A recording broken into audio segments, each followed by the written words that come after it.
terima kasih pemirsa masih bersama kami di Bincang iNews. Oke, kita lanjutkan lagi Bapak perbincangannya terkait dengan keberangkatan haji ini. Dan kalau dari peran BPKH ini sendiri dalam penyelenggaraan keberangkatan haji ini seperti apa sih?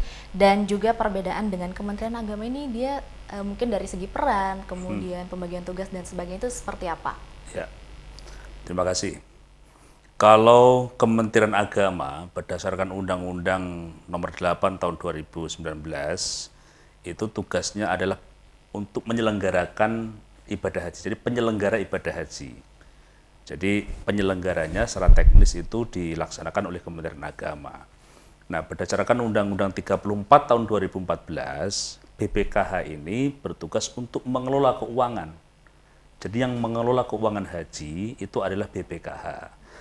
Yang dimaksud dengan dana haji itu adalah antara lain yang disebut dengan setoran awal itu. Setoran awal jemaah yang kemudian masuk itu dihimpun dan dikelola oleh BPKH tujuannya untuk memperoleh optimalisasi nilai manfaat agar perolehan nilai manfaat itu lebih optimal. Nah, itu yang dimaksud dengan itu tugas dari BPKH dan perbedaannya dengan Kementerian Agama. Artinya sebenarnya kalau kita bicara soal sustainabilitas penyelenggaraan, sekaligus kita bicara soal sustainabilitas keuangan. Jadi tidak bisa kemudian hanya bicara satu pihak, hanya bicara soal sustainabilitas penyelenggaraan. Juga tidak cukup hanya bicara soal sustainabilitas keuangan. Dua-duanya harus kita bicarakan secara bersama-sama. Nah, di sini ada tiga komponen, tiga variabel utama. Pertama adalah kita bicara sustainabilitas keuangan dan penyelenggaraan ibadah haji. Pertama kita harus melakukan penyesuaian BPIH terhadap BPIH.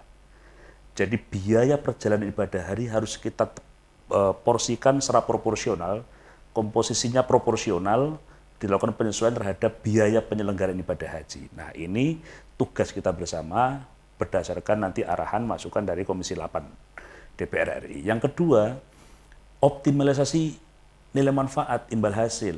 Nah, ini domain tugas dari BPKH.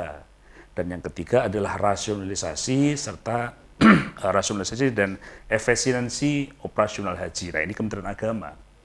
Jadi tidak bisa kemudian biaya hari ini berapa, disetujui berapa, langsung dijalankan. Tidak bisa.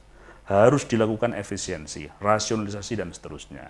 Nah, disinilah kemudian jika tiga hal ini dapat kita lakukan secara bersama-sama, dapat kita temukan BPKH, Kementerian Agama, DPR RI dengan tugas dan fungsi masing-masing itu dapat secara bersama-sama mewujudkan keberlangsungan penyelenggaraan dan keuangan haji. Itu deh. Oke. Dan kita ketahui kalau orang-orang tuh kadang bingung ya mau berangkat haji dulu atau umroh dulu gitu. Biasanya mereka juga berpikir bahwa kalau mau berangkat haji itu lama gitu. Nah, bagaimana sih terkait dengan masa tunggu haji yang lama ini, Pak? Masa tunggu haji yang lama itu disebabkan karena kapasitas dari Arafah pada saat wukuf itu hanya maksimal 2,5 juta jemaah. Jemaah datang bukan hanya dari Indonesia, tapi dari seluruh dunia. Indonesia biasanya mengirim sekitar 210.000 jemaah. Itu pun sudah tampak sesak sekali di sana. Nah, sekarang ini pemerintah Saudi sedang giat-giatnya melakukan pembangunan baik secara fisik maupun secara non-fisik. Misalkan kapasitas Masjidil Haram diperluas, Masjid Nabawi diperluas, hotel-hotel diperbanyak. Nah, sekarang memikirkan bagaimana memperluas dari Arafah ini. Kalau menurut fikih fatwa yang ada juga tidak akan mungkin akan diperluas lagi, ya sudah segitu-gitu aja. Nah, yang mungkin dilakukan adalah apakah ada kemungkinan apabila pada saat wukuf itu dilakukan tendanya bertingkat. Nah, ini barangkali para ahli-ahli agama tingkat dunia yang memikirkan itu apakah sah atau tidak apabila haji dilakukan dengan tenda yang bertingkat pada saat wukuf. Apabila itu bisa, maka daftar tunggu akan berkurang menjadi separuhnya. Kalau katakan di Lombok misalnya 35 tahun bisa menjadi 17,5 tahun. Oke, berarti karena memang jumlah kapasitas. Iya, kapasitas dan juga jumlah jemaah haji yang banyak, jadi membuat memang untuk masa tunggunya itu cukup lama, dan dengan adanya pembangunan di tempat ibadah haji juga diharapkan bisa mengurangi daftar tunggu gitu Pak ya, jadi lebih cepat berangkatnya. Oke, kemudian Pak, apa sih yang dimaksud dengan biaya haji berkeadilan dan juga berkelanjutan? Iya. Kita mengenal konsepsi istitoah yang berkeadilan. Jadi seseorang tidak cukup kemudian memiliki kemampuan istitoah, tapi pada konteks distribusi nilai manfaatnya harus memenuhi prinsip berkeadilan. Jadi maksudnya begini, Dek.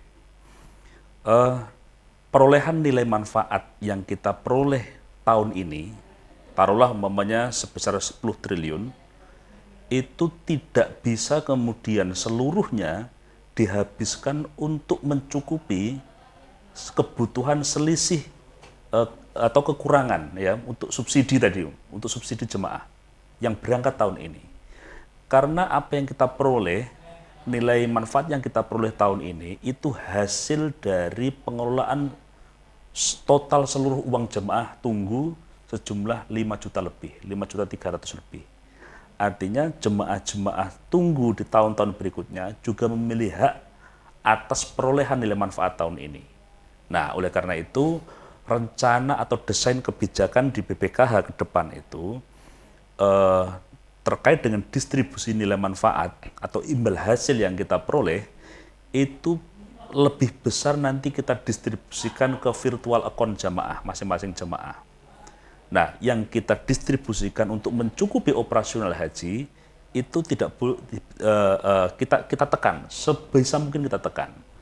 Kalau kemudian dari komposisi ini dapat kita rumuskan 70% kembali ke virtual account, 30% untuk mencukupi kebutuhan operasional haji, maka yang diperoleh oleh jemaah itu akan signifikan. Dan tidak bisa kemudian jumlah yang kita berikan itu rata seluruhnya, flat seluruhnya, tidak bisa. Karena bisa jadi saya yang sudah daftar setoran awal setahun itu tidak bisa disamakan dengan Bapak mungkin yang sudah melakukan setoran awal itu 5 tahun. Nah, itu yang dimaksud dengan berkeadilan. Itu yang dimaksud dengan berkeadilan. Oleh karena itu, prinsip berkeadilan itu menjadi sangat penting. Terima kasih. Jadi itu ya bedanya terkait dengan berkeadilan dan juga berkelanjutan dalam biaya haji seperti itu. Oke, baik Bapak, terima kasih atas jawabannya. Kita break lagi, nanti akan kita lanjutkan lagi perbincangan kita terkait dengan haji dan juga umroh ini. Jangan kemana-mana pemirsa, tetap bersama kami di Bincang iNews.